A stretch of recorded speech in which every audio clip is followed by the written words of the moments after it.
మా రైతులందరి తరపున చెప్పండి. రైతులందరి తరపున వెంకటేశ్వర గారు చేశారు. ఓకే, ఎంతవరం రైతు సోదరులందరి తరపున మన పెద్దలు గొడ్డపాటి వెంకటేశ్వర గారు మన ఎమ్మెల్యే గారిని సన్మానించారు. వారికి కూడా ధన్యవాదాలు. రైతు సోదరులందరికీ కూడా ధన్యవాదాలు. అందరికీ నమస్కారం. ఈరోజు నాకంటే మీకు ఎక్కువ సంతోషంగా ఉంది. ఎందుకనంటే ఇది మీ గ్రామస్తుల చిరకాల కోరిక. ఇది మనకి ఇష్యూ చిన్నదే, కానీ ఇటు వ్యవసాయం, రైతులు, తర్వాత వాగులు దాటడం, తర్వాత వయసు మళ్ళిన వాళ్ళు, కాళ్ళు దెబ్బతిన్న వాళ్ళు నడవాలన్నా, అదేవిధంగా మోటార్లు మన వ్యవసాయం సంబంధించినటువంటి ఎరువులు తీసుకెళ్లాలన్నా, ఏదైనా సరే నేను చూసింది అంత మేరకు.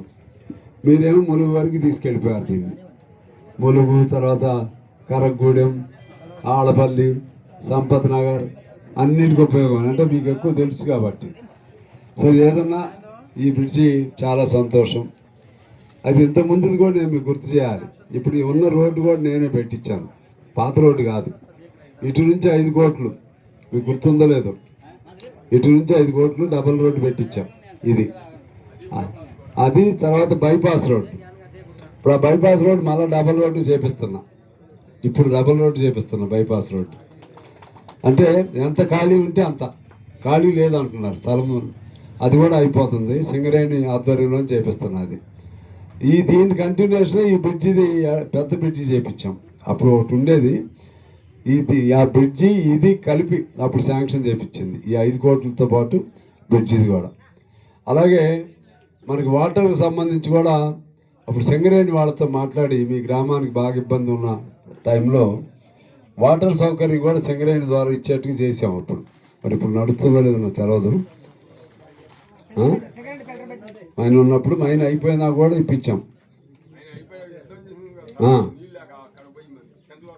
అక్కడ పోయి చేసాం. అప్పుడు రజబల్ గారు కూడా బతికున్నాడు. అప్పుడు ఇప్పుడు వస్తున్నాయి నీళ్ళు మీకు. అది సింగరేణి బాగా అదే. అట్లా ఇంకా చాలా పనులు ఉన్నాయి. గట్టిగొట్ట ఎంతో బురద ఉండేది. ఫస్ట్ రోడ్డు గెలిచిన వెంటనే గట్టిగొట్ట సిమెంట్ రోడ్డు పెట్టించా. ఇక్కడ తెలగరామవరం సిమెంట్ రోడ్డు పెట్టించాను. ఇంకా మన శాసక నగర్ ఇందాక చెప్పుకున్నట్టుగా రోడ్డు, మరలా ఇంకో రోడ్డు కూడా తీసుకొస్తున్నాం. సర్వారం నుంచి మన కంకర మిల్లు నుంచి ఇక్కడికి కారుకొండ మా అర్జునరావు ఇంటి వరకు ఒక రోడ్డు వస్తుంది. అర్జునరావు ఇంకోటి సర్వారం నుంచి ఒక బైపాస్ వస్తుంది. ఇక ఈ చుట్టూ తిరిగే పని లేదు. అది కూడా పెట్టించాను. దాదాపు అయిపోవచ్చు అది. ఇట్లా ఇంకా చెప్పుకోవాలంటే ఎన్నెన్నో ప్రతి చోట ఏదో ఒకటి చేపిస్తూ ఉన్నాం. టైం లేదు.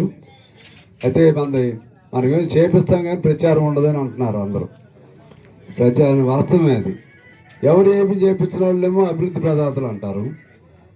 రేయింబోళ్ళు తిరిగే వాళ్ళనేమో అసలు మనం ఏం అభివృద్ధి జరగట్లేదు అంటారు. నాకు ఆశ్చర్యంగా ఉంది.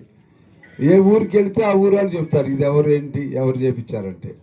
కానీ బయట మాత్రం ఈ సోషల్ మీడియా ఉంటుంది చూసారా, దానిలో వాళ్ళు నాయకులు కొంతమంది ఉంటారు. వాళ్ళు ఇక్కడ ఉండరు. ఎలక్షన్ రోజు వస్తారు, నామినేషన్ వేస్తారు, గెలిస్తే 4 రోజులు ఉంటారు. ఆ 4 రోజులు ఉండి కూడా అప్పుడు నెలకో 2 నెలలకో ఒకసారి వస్తారు, మళ్ళీ వెళ్ళిపోతారు. ఒకవేళ ఓడిపోతే నామినేషన్ రోజే ఉండి ఎలక్షన్ వరకు ఉండి ఓడిపోయిన రోజే అందరూ కృతజ్ఞతలు కూడా చెప్పుకొని వెళ్ళిపోతారు. వాళ్ళు అభివృద్ధి ప్రదాతలు అంట. నాకు చాలా ఆశ్చర్యంగా ఉంది. సరే ఏదన్నా ఇంకా అటు జోలికి నేను వెళ్ళను. కానీ మీ అందరికీ సంతోషం ఉండాలని కోరుకుంటూ ఇంకా చాలా విషయాలు మళ్ళీ చెప్పుకుందాం. టైం కూడా లేదు. మీ పని మన రాజు గారు కానీ శ్రీనివాస్ వెంకటేశ్వర కుమారుడు వాళ్ళు ఇప్పటికే ఒక బ్రిడ్జి తీసుకుని వెంటనే పూర్తి చేసేసారు. పెనుపల్లి మన పాతకొత్తగా ఉంటూ గరిమిళ్ళపాడు మొత్తం 5-6 బ్రిడ్జిలు ఉన్నాయి ఇప్పుడు.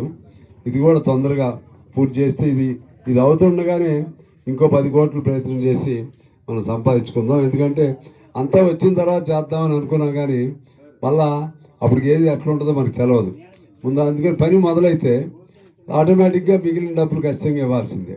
ఆ విధంగా చేయించుకుందామని తెలియజేస్తూ మీ అందరికీ శుభాకాంక్షలతో సెలవు తీసుకుంటున్నాను. నమస్తే.